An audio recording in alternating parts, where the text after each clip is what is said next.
fa ny miarabantsika riavana tratra ity alakamisy fa fitony volana me ity ary manonona ny fiadanan'ny tompo amintsika. Ny mofainantsika anio dia ny boky ny Ezekela mpaminany toko faraika ambin'ny folo ny andininy voalohany ka hatramin'ny faharoapolo. Ezekela toko faraika ambin'ny folo andininy voalohany ka hatramin'ny faraika ambin'ny folo. Vakitsika amin'ny anaran'i Jesosy. Ary nisy fanahy nanaingahy koa dia nitondra eo amin'ny vavahady atsinanana amin'ny tranon'i Jehova dia ilay manatrika ny atsinanana. Ary indreo nisy olona 520 lahy teo anoloan'ny vavahady. Dia hitako teo amin'ireo Jazania zanaky Azora sy Pelatia zanaky Benaia lehiben'ny vahoaka. Dia izy tamiko ry zanak'olona ireo ny lehilahy izay mamoron-tsain-dratsy sady manoro-tsain-dratsy eto amin'ity tanàna ity, dia izay manao hoe mbola lavitra ny nanaovana trano. Ity tanàna ity ny vilany ary sika no hena, ka dia mamina ny amely azy eny mamina ny ry zanak'olona. Ary tonga teo amiko ny fanahin'i Jehova koa izy tamiko, lazao hoe izao no lazain'i Jehova, izany fiteninareo ry taranak'Israely ary fantatro izay rehetra ao an-tsainareo. Ianareo efa namaro ny voavoninareo teto amin'ity tanàna ity ary ny lalambe nefa ny fiainonareo faty. Koa izao no lazain'i Jehova Tompo, ny voavoninareo izay nataonareo tao aminy no hena, ary ity tanàna ity ny volany. Nefa avoaka avy ao aminy ianareo, natahotra ny sabatra ianareo nefa ataoko mahatratra anareo ihany ny sabatra ho Jehova Tompo. Ary avoakako avy ato amin'ny ianareo ka atolotro eny an-tanan'ny hafa-firenena ary hanao fitsarana aminareo aho. Ho lavin'ny sabatra ianareo, any amin'ny sisin-tanin'ny Israely no hitsarako anareo, ka dia ho fantatrareo fahaizahan'i Jehova. Ity tanàna ity tsy ho volaninareo, ary ianareo tsy ho hena ato anatiny, fa any amin'ny sisin-tanin'ny Israely no hitsarako anareo, ka dia ho fantatrareo fahaizahan'i Jehova. Satria tsy nandeha araka ny lalaka ianareo na nanaraka ny fitsipika, fa araka ny fitsipiky ny jentiliza izay manodidina anao ihany no nataonareo. Ray masonao manamasinana ny fahamarinana ny tenanao ny fahamarinana. Amen. Ny fahitana hitan'i Ezekela ry havana na ny faminanian'i Ezekela dia faminaniana izay mampiorokotitra. Faminaniana izay mampiorokotitra satria maneho ny vokatry ny fialan'ny voninahary Jehova amin'ny firenena anankiray, na ny maromarina kokoa vokatry ny fialan'ny voninahitra Jehova amin'ireo mpitondra azy. Hitan'ny Ezekela mpaminany rehefa nanatrika ny atsinanana izy ary nitodika tany amin'ny tranon'i Jehova, na ny mibanjina ny tranon'i Jehova Ezekela mpaminany, toy ny manatrika an'Andriamanitra izy. Ary rehefa mibanjina an'Andriamanitra izy, mibanjina ny tranon'Andriamanitra, mitodika ny tranon'Andriamanitra, dia nahita fahitana izy. Ary hitany olona lehilahy 520 ary tao anatin'ireo olona fatany tsara fa nerasera taminy tao amin'ny fahitana zanaky Azora sy ny zanaky Benaia. Dia asehony ity fahitana ity afaka malala fa ireo mpitondra ireo lehilahy ireo dia nitaona ny vahoaka niala tamin'ny didin'Andriamanitra, ka natonga ny voninahitr'Andriamanitra niala tamin'ny firenena sy niala tamin'izy ireo. Dia mampiorokotitra ilay faminaniana teo satria anankiroa no tena nasehony Ezekela mpaminany tamin'ity faminaniana ity, mivokatra izany fialan'ny voninahitr'Andriamanitra izany. Ny andininy fahatelo dia izy manao hoe zao mitenin'ireo olona izay nialan'ny voninahitr'Andriamanitra ireo: mbola lavitra ny anaovana trano, zay ny voalohany, ary ity tanàna ity ny vilany ary isika no hena. Ina ny avana ny dikan'izany, zany fahotana teneniny Ezekela mpaminany zany, zay teneniny reto olona nialany, reto mpitondra nialan'ny voninahitr'Andriamanitra ireto, no hoe mbola lavitra ny anaovana ny trano ary ity tanàna ity ny vilany ary isika no hena. Voalohany, ilay hevitry ny teny hoe mbola lavitra ny anaovana ny trano dia azo dika ihany koa izy io ry avako malala, raha tena jerena ny tena nyratana azy dia azo atao koa hoe montsy efa kaiky va ny hanorenana trano. Toy ny milaza izy io manao hoe fanontaniana izy io mendrika fanontaniana zany io teny io fa amin'ny teny malagasy misy somary latsaka fa ny heviny dia zao manao hoe mbola hanorona trano ety ihany isika mbola ezaka hanorona trano ety ihany isika ary mbola ezaka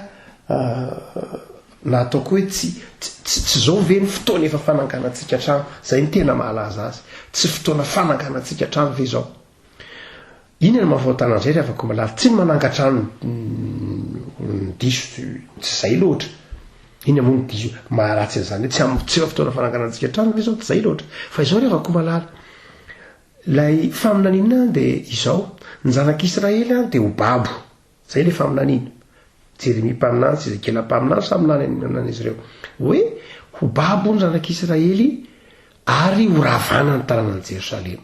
izany faminaniana zany dia efa fantatra ary efa reny ny olona rehetra ary reny reto mpitondra reto fa izao ny zavatra nitranga tsy ny raharainy zany faminaniana zany tsy hoenony zany faminaniana zany hoe ny tanàna ange ho ravy ary io tanàna ravy io dia izao mitaky fibepahan'Andriamanitra fa inona indray nataon'izy ireo zay hoe mbola fotoana fananganana trano ihany zao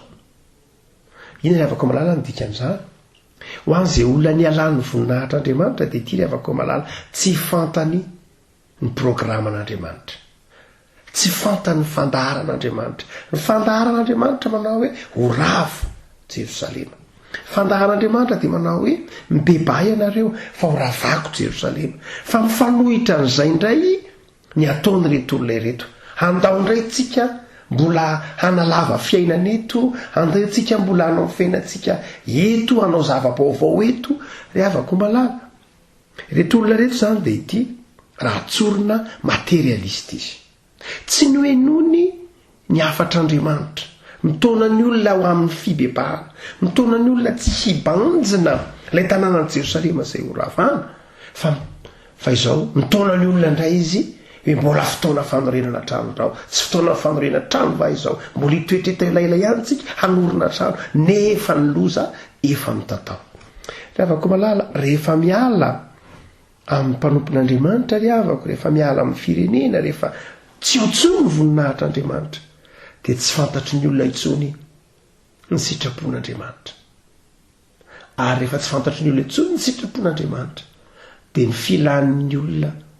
sy ny sain'ny olona maha-olombelona no mibaiko azy ary zay saina izay nefa zay filana izay nefa mitondra azy any amin'ny fahafatesana any anjara toeran'ny fanamasina ny havako malala dia izao zay hoarina ny voninahitr'Andriamanitra dia ny fanamasina no mampianatra ny olona ny sitrapon'Andriamanitra fa rehefa miala ao anatin'ny olona ny asan'ny fanamasina tsy henoan'ny olona intsony ka miala amin'ny olona ny fanamasina dia zao ry havako malala tsy fantatry ny olona intsony ny planin'Andriamanitra tsy fantatry ny olona intsony ny sitrapon'Andriamanitra ary tsy fantatry ny olona intsony ny tsara tokony atao ny lalana tokony izorana dia ninona sisa no mibaiko azy ny materiely na ny zavatra hita maso isa no mibaiko azy ary ny hafarany ny zavatra hita maso izay tompon'ny olona sy heveriny olo zava-dehibe dia miafara any amin'ny fahafatesana io tenen'ny Ezekela mpaminany io manao hoe niamary ny vononareo ny lalambenareo no fenonareo faty fahafatesana ry havako malala ny vokatry ny materialisme ny fanompona ny materialisme dia izao azy reo ambarany Ezekela mpaminany io tsy ratsy ny zavatra hita maso tsy ratsy ny fanaovana ny trano tsy ratsy ny fananazany rehetra zany fa zany ry havako malala tsy tanjona vokatra zany conséquence nolo amin'ny teny frantsay vokatra zany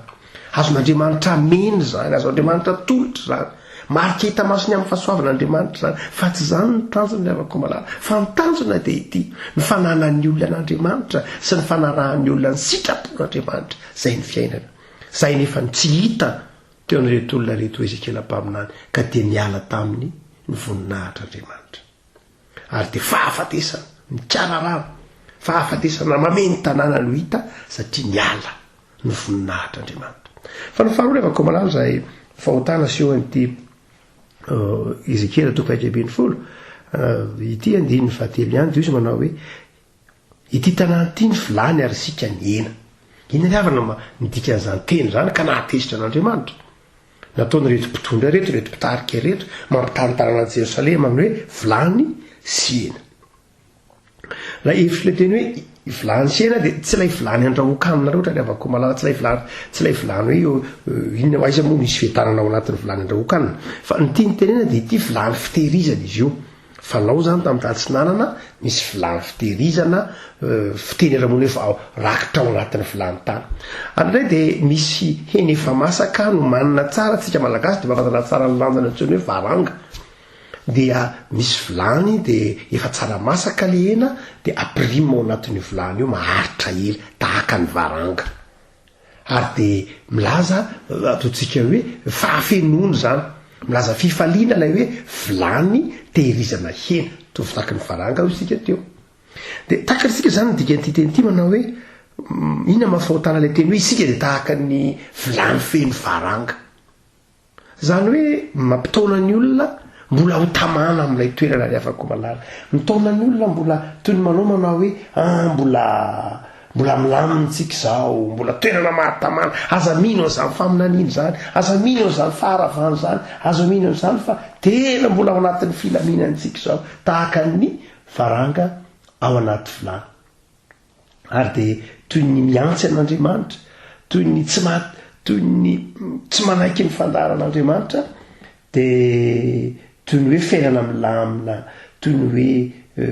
na eo aza ny fampitandremana ataon'Andriamanitra dia toy ny milaza manao hoe afiaina feno fifaliana tahaky ny varanga ao anaty vilany milamintsika mahazo mandry vonony vaty anareo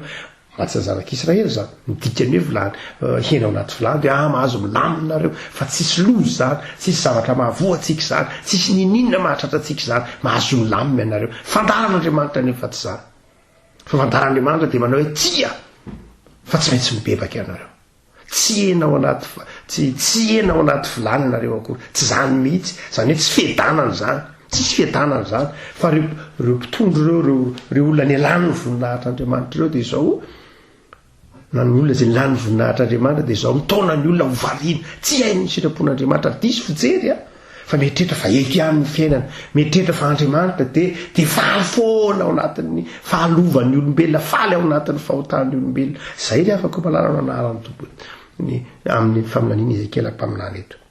ary toy izy manao hoe hitanareo ary niraisin'Andriamanitra ilay ohatra toy izy Andriamanitra manao hoe tandremo tsara fa nareo miteny hoe vilany sy hena fa izao ity tanàny ity tsy ho vilaninareo mihitsy akory ity hoeny ianareo fa ty tanàny ity tsy ho vilaninareo zany hoe avela koringany ianareo fa tsy ataoko tahaka ny hena ao anaty vilany fa izao ho aringako ho tahaka ny hena sanatria ary any amin'ny toeran-kafa tsy ao anaty vilany fa any amin'ny sisiny any ivelan'ilay vilany no andriganako anareo mafy be ilay teny afako malala Andriamanitra testa satria tsy mety miaino azy ny zanak'Israely mafy fo mieritreritra fahafenona ao anatin'ny fahalovana mieritreritra fifaliana ao anatin'ny ranomaso mieritreritra fahamarinana ao anatin'ny toetra ratsy sy ny tsy fahamendrehana efa miaina ao anatin'ny tsy fahamendrehana izy nefa mbola mihevitra ny tena no marina ihany efa miaina efa manindona azy ny fahafatesana nefa mbola mieritreritra ho fiainana ihany izy dia zay mahatonga ny tompo eto miteny hoe ho avy tsara nareo mampirikotra ry afaka malala ity faminaniana ity fa rehefa miala ny voninahitr'Andriamanitra dia izao tsy fantatry ny olona na dia ny fahafatesana izay misy azy ary tsy fantatry ny olona tsony na dia efa ao anatin'ny fahalovana azy izy na dia efa ao anatin'ny fahafatesana azy izy dia mbola eritreretiny hoe fiainana ihany io na dia efa ao anatin'ny zavatra efa tsy azo iainana tsony ary izy dia mbola jamba ny masony ka mbola iveriny fa sambatra ihany izy dia afako malalo engany amin'ity boky ny Ezekela mpaminany dia mamangy atsika ny tombo ary engany itsika atsiaro ny fitiavan'Andriamanitra fampitandremana ny afako malala fampitandremana atsika hanao zava-dehibe ny fanahy masina zay tsy afa-voninahitr'Andriamanitra